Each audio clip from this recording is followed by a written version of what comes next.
It's time for another lesser-known fairy tale and the literary tradition of sleeping with someone you can't see with East of the Sun, West of the Moon. This is a Norwegian fairy tale that follows the tradition in all cultures of folklore stories about a girl having to marry an animal. And it also has some major aspects of the myth of Cupid and Psyche. So it starts out with the super poor peasant, and he's got 3 daughters, and the youngest is the prettiest. That's often the case in these stories. As an eldest daughter, I'm kind of bitter about it. Anyway, a white bear shows up at their house one day, and he's like, hey, give me your youngest, prettiest daughter, and I'll make you super rich. The daughter is obviously not into this, and the dad has to convince her, but he eventually does. He's like, hey, this is for your family. Make a sacrifice because we're going to be rich. So it's time to go, and the bear's like, get on my back. We're going to my castle. In my other videos, I've talked about how there's lots of sexual imagery in fairy tales because they're about girls growing up and becoming women. And I think that her straddling this bear and riding him to his castle it can be seen that way.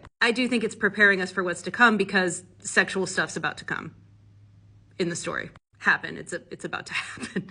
So they get to his castle and it's just amazing wealth and splendor. She's got this gorgeous bedroom that specifically is all in silver and gold with like silk and everything she's never had in her whole life. And each night, starting that very first night, when she goes to bed and puts out the lamp and it's dark in her room, the man comes to her in man form. The story specifically says it is the bear, but he can take off his bareness at night and becomes a man, but she has no idea what he looks like because it's so dark. She knows it's the bear who's coming to her as her husband every night in her bed in a different form that she must know some things about, but she hasn't seen him with her eyes. It says things go on happily for a while, so she's very happy with this situation and down with it until she starts to get lonely because she misses her family. Bear's like, you can go back and visit your family, but he has a weird ask. He says, don't ever talk to your mother alone. So she visits her family. Her mom keeps trying to get her alone. She keeps trying not to, but eventually, of course, her mom gets her alone.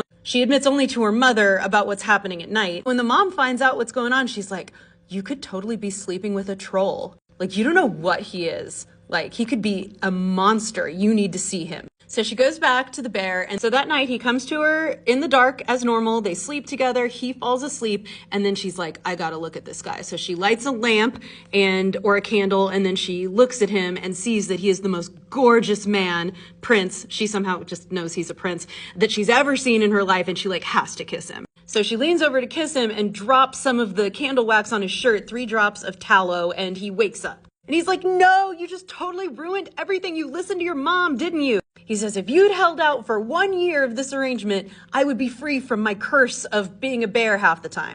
Like, you could have mentioned that, dude. Because he's been bewitched by his evil stepmother, who is also a troll. And now that this arrangement has not worked out, he has to go back to her and marry her long-nosed witch ogre princess daughter.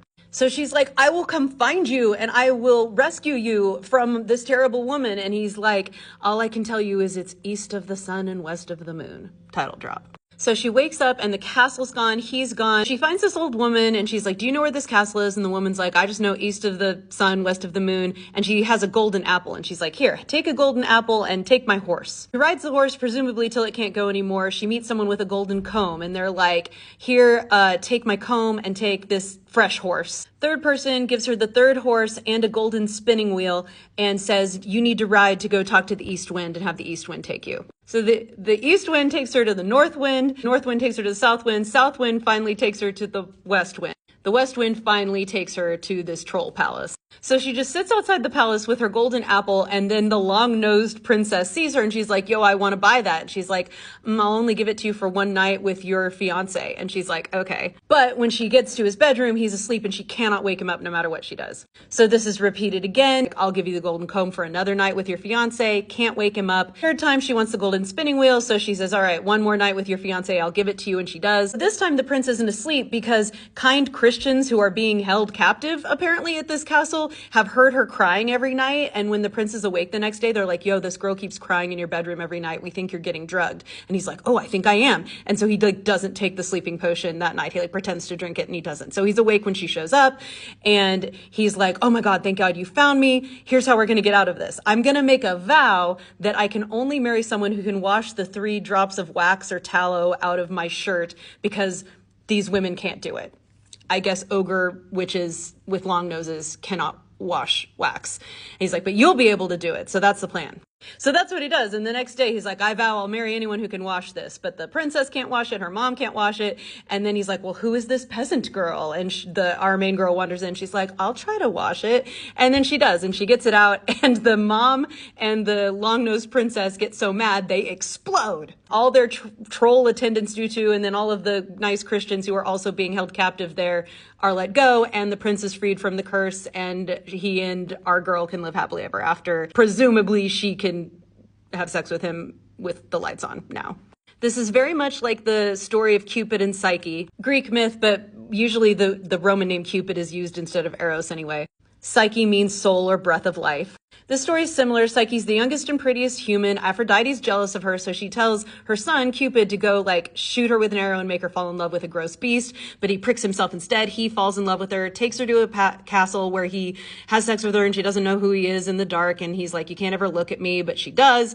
And then once that happens, she has to go through these trials to win him back. And specifically in this story, she has become pregnant by that time. So she goes through these trials that Aphrodite makes her do, pregnant with his child. In the end, she goes through the trials. Cupid has Zeus and all of the gods convene together, and they allow them to be together, and they give her ambrosia to drink, and she gets to be immortal, and they get to live together forever. And they have a baby, and the baby is the Greek word for pleasure. So the soul and eros, love, erotic love together create pleasure, which is pretty cool. So this story could be interpreted as the female journey into a first sexual relationship, especially in a time when you're going to get married off more than likely to someone who isn't your choice. You get eased into being with them in the dark, and the bear becomes an attractive man in your mind. Very Beauty and the Beast as well. But for anyone experiencing intimacy for the first time, it always starts out in the dark. You don't really know what you're going into, what the person's going to be like, what you're going to experience, how it's going to feel. Hopefully you are